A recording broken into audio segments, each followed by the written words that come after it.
Hello everyone. Today we are going to learn about the states of matter, or the phases of matter. States and phases are actually the same thing.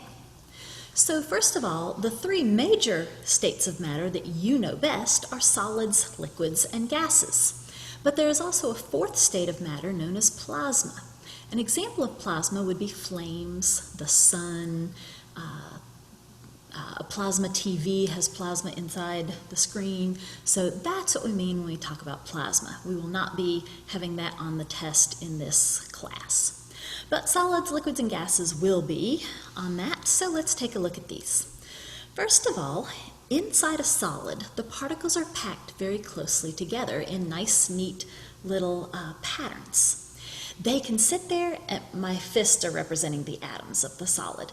They can sit there and shake in place, but they can't actually move around. They have to stay where they're at, and they just shake in place. The attractions are too strong, and it keeps the solid particles locked together.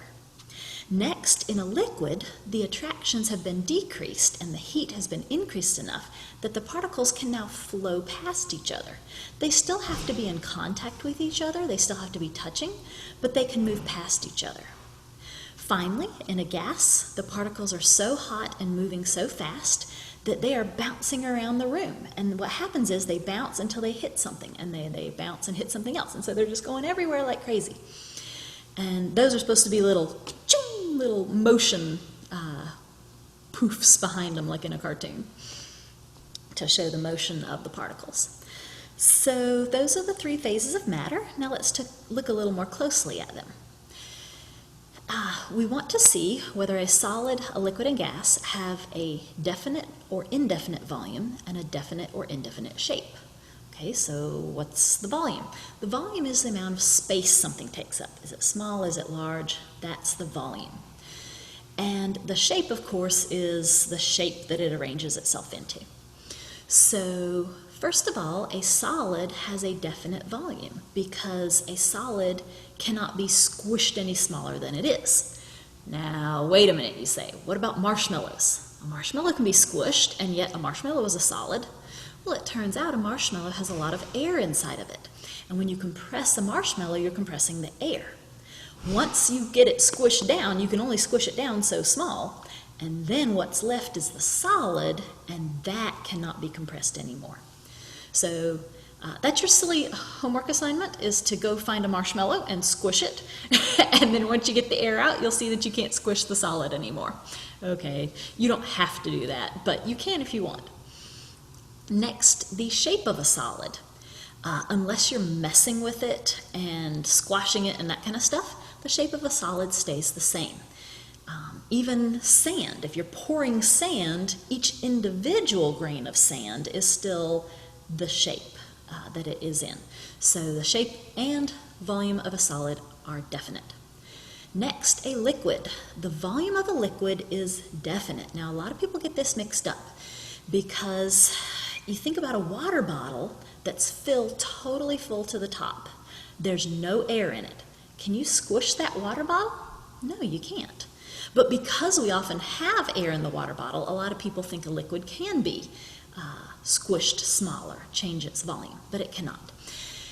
A liquid has to be able to keep the same volume in order to be useful in, say, your brake lines, your brake fluid. What happens is when you press on the brake pedal pushes on the brake fluid, which goes all the way out to your brakes, and then the brakes press on the tire or the wheel and stop it. And so if you could smush that liquid, your brakes wouldn't work because it wouldn't push hard enough on the brakes to stop.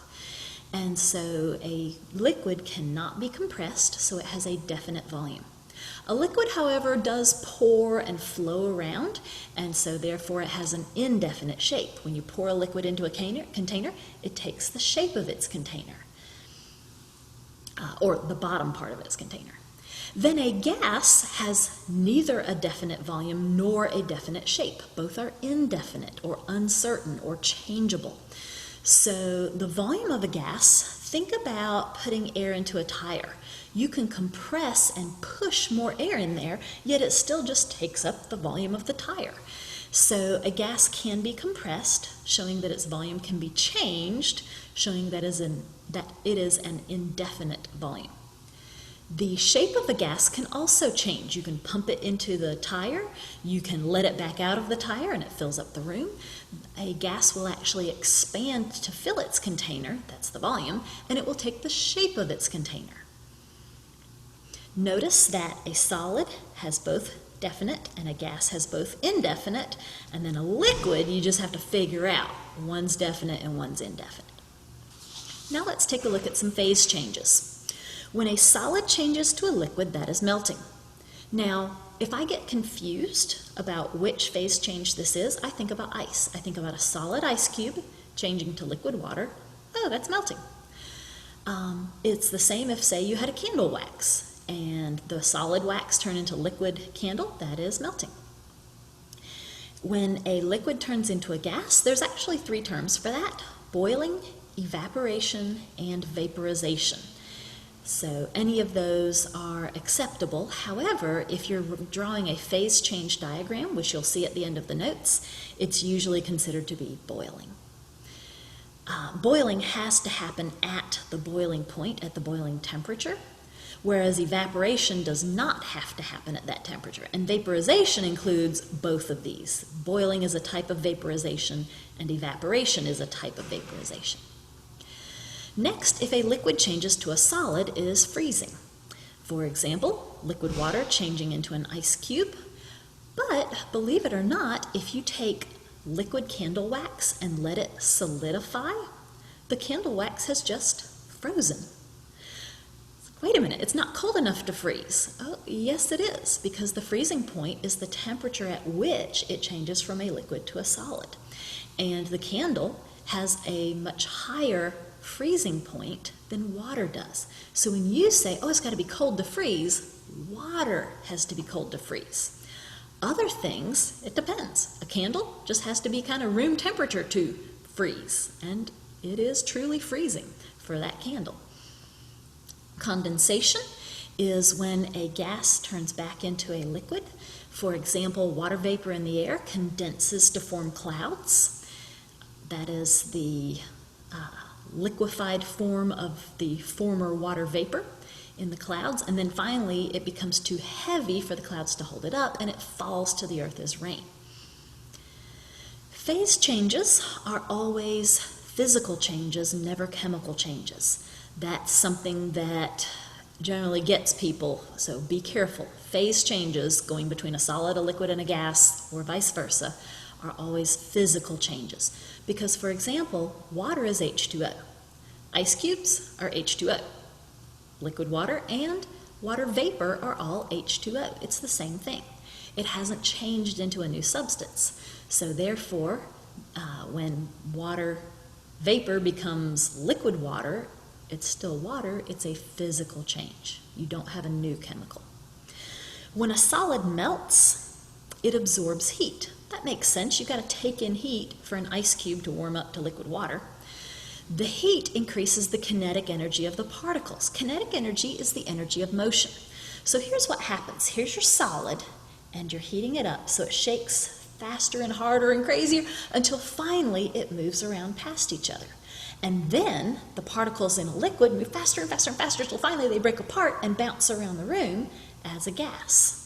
And so that's what happens to the kinetic energy of the particles inside a substance as it heats up. As it cools down, it would do just the opposite. So you'll notice that when it's a solid, the particles are very close. When a liquid, they're still pretty close, but as a gas, they're completely separated from each other. So as it heats up, it increases the amount of space between the particles. And it reduces the attraction between the particles. The solid has a lot of attraction, that's why they can't move very much. Liquid has less attraction, gas has a lot less attraction because the particles are completely separated. When a liquid boils, it absorbs heat, it takes in heat. Once again, the kinetic energy increases as the particles move faster. This increases the amount of space drastically because going from a liquid to a gas where they're completely separate, there's a lot more space. There's a little more space going from a solid to a liquid. There's a lot more space going from a liquid to a gas. So drastically increases the amount of space between the particles, and it totally breaks those attractions between the particles. That's how come the atoms are no longer touching each other. When a liquid freezes, it emits heat. It gives off that heat. Having less heat causes the particles to move more slowly. So particles are moving a lot slower. In fact, they're just kind of shaking in place. And that has, of course, slower moving is lower kinetic energy. This also decreases the space between the particles. There was a little bit of space to move. There's a lot less space when they're just shaking. And they can stick together in the solid phase. When a gas condenses, it emits heat again. Remember, gases are hotter than liquids, so the gas has to give off the heat to cool back down and re-liquefy. Having less heat causes the particles to move slower. They slow down as they cool, which also decreases the kinetic energy, the energy of motion. This also decreases the space between the particles and increases the attractions. They're more attracted, which is what slows them down and stops them as a solid. Now let's talk about the two types of vaporization. These are all vaporization. And so there are two types of vaporization, evaporation and boiling. And when a liquid evaporates, it evaporates below the boiling point. The boiling point is the temperature where boiling happens. For water, that temperature is 100 Celsius or 212 Fahrenheit. Please memorize 100 Celsius. Water freezes at 0 Celsius. So 0 and 100 are pretty easy to remember. So evaporation happens when the water is cooler than the boiling point, than the boiling temperature. That's why you can spill a cup of water at room temperature, and if you wait long enough, it will evaporate. Evaporation happens at the surface of the liquid only. For example, if you have a cup of water and you let that cup of water evaporate, it might take a week or even longer for the whole cup of water to evaporate. That's because only the surface of that cup, only the surface of the liquid can evaporate. And so it has to slowly evaporate a little bit at a time. But if you take that same cup of water and spill it across the floor, now you have a big puddle. The big puddle, all of the surface of that whole puddle can evaporate. And so it evaporates much quicker because all of the surface can evaporate. So what causes evaporation? Well, it's because the air molecules, remember air is a gas, it's bouncing around. Here's your liquid water, so the air bounces against the water, collides with it at the surface, and the surface molecules get enough energy that they can evaporate. The ones below aren't getting hit by the air, so they don't evaporate until they come up to the surface. All right, boiling happens at the boiling point. It has to be boiling temperature to boil. So, in fact, when something boils, it will stay at the boiling temperature until every last bit boils. That's surprising to a lot of people. A lot of people think that, say you're boiling water for macaroni on the stove, then the longer you boil it, the hotter it gets. But that's not true. The temperature actually stays at 100 Celsius. That's why we call that the boiling point. It's not a boiling range, it's a boiling point. It stays at 100 while it's boiling. Now, if you're baking candy and you have sugar dissolved in the water, that's a different situation. The longer you boil that sugar water, the hotter it's going to get. But that's a totally different situation. When you have pure water, it will stay the same temperature the whole time. Then, where does boiling happen? Well, throughout the entire liquid. Think about a pot of boiling water on the stove. When it first starts to boil, you probably see the bubbles on the bottom and maybe the sides of the pot, but definitely at the bottom. But then, once it gets truly boiling, and you have what's called a rolling boil, and it's just boiling like crazy, then you'll notice the bubbles are coming from everywhere. The top, the middle, the bottom, the sides, all throughout that whole liquid is boiling. And so That's what's going on, is that boiling is happening everywhere throughout the liquid because the whole pot of water is at the boiling point. If something does not evaporate very much, so let's say you spill water on the counter versus rubbing alcohol. Rubbing alcohol is going to evaporate pretty quickly. Water evaporates slowly. Why? Well, there must be more attractions if it evaporates slowly. There are a lot of attractions between two water molecules. Remember the surface tension of water from the previous chapter? The surface tension of the water is caused because those water molecules stick to each other far more than they stick to the air. So that's why water forms droplets, because it's all sticking together and trying to pull itself into a ball. So there are lots of attractions between water molecules, and that's what makes water evaporate so slowly. On the other hand, if you have rubbing alcohol, there are only a few attractions between those, and rubbing alcohol is much easier to evaporate because there are fewer attractions. All right, then the last bit you already learned in the previous chapter, so we don't even need to worry about the bottom part of the page. Finally, we need to label the parts of a heating curve and a cooling curve. You're like, that doesn't look curved, that looks like straight lines. Okay, true. In real life, it's a little more curved because your thermometer can't instantly change temperatures, but it's not a totally straight line. It's lots of straight lines put together, so altogether, I guess it makes a curve. So this is when you are heating a liquid, and this is what happens to the temperature as the liquid heats over time.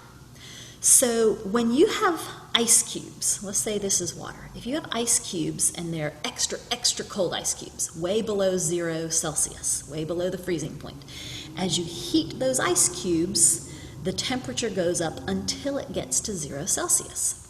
Then, when you go to melt the ice cubes, once they start melting, they stay at 0 Celsius the whole time until they finish melting. You're like, wait a minute, that can't be right. My iced tea, when I only have a few ice cubes left and it's not at 0 anymore, it's now too warm. Well, that's because you're not stirring your iced tea the whole time. You have better things to do than to sit there stirring your iced tea the entire time you're trying to drink it. You're trying to eat your meal or just relax. But if you would stir your iced tea, you have lots of ice cubes in there, you start stirring, and if you would stir that iced tea the whole time until the very last ice cube melted, your iced tea would actually stay at 0 Celsius until the last ice cube melted. Kind of crazy. Then, once every last ice cube has finished melting, now you can heat up the liquid water.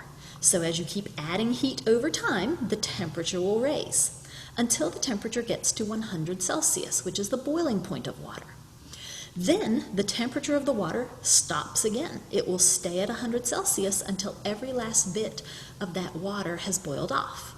If you could catch the steam that's coming off from that water, then that would heat up. You could catch that gas and heat it up even hotter than 100. So that is the heating curve of water. Notice there are three major phases, solid, liquid, and gas. There are 3 slanted lines. The coldest, lowest temperature is the solid. The medium temperature line is the liquid. The high temperature line is the gas. There are 2 flat lines, and there are 2 phase changes. As you heat up an ice cube, it melts. You heat up the water even more, and it boils. If you want to find the boiling temperature, you look at the boiling point, the boiling line, you follow it over to the temperature, and you read the temperature. So this boils at 100 degrees Celsius. Then, to find the melting point, you follow it over, and it melts at 0 degrees Celsius. So this must be water in this diagram. If we had candle wax freezes at room temperature, which is about 25 Celsius. So the flat line for candle wax, maybe a little higher than 25. But the flat line for candle wax would be somewhere in this range, not down here like the water's melting point is. By the way, melting points and freezing points are the same temperature. Water melts at 0 and it freezes at 0. Or if you prefer Fahrenheit, it melts at 32 Fahrenheit and it freezes at 32 Fahrenheit. So if you're exactly at 32, you could have all liquid, all solid, or a mixture of both. So turning from a solid to a liquid is melting. Turning from a liquid back to a solid is freezing, and the melting and freezing points are the same temperature. Then, turning from a liquid to a gas is boiling. Turning from a gas back to a liquid is condensation. And both of them, the boiling point and the condensation point, are the same temperature. All right, let's look at the opposite. Let's look at a cooling curve. All right, you have 3 slanted lines. So the highest temperature slanted line is the gas as it cools. The medium temperature is the liquid as it cools, and the lowest temperature slanted line is the solid as it cools. Then, turning from a gas to a liquid is condensation. Notice you can find the condensation point or the boiling point right here. And turning from a liquid to a solid is freezing, and you can find the freezing point or the melting point, same thing, right here. Now, this one didn't give us temperatures, so we don't know if this is water or another substance. Hopefully that helps you understand these. Have a great day, and we'll talk again tomorrow.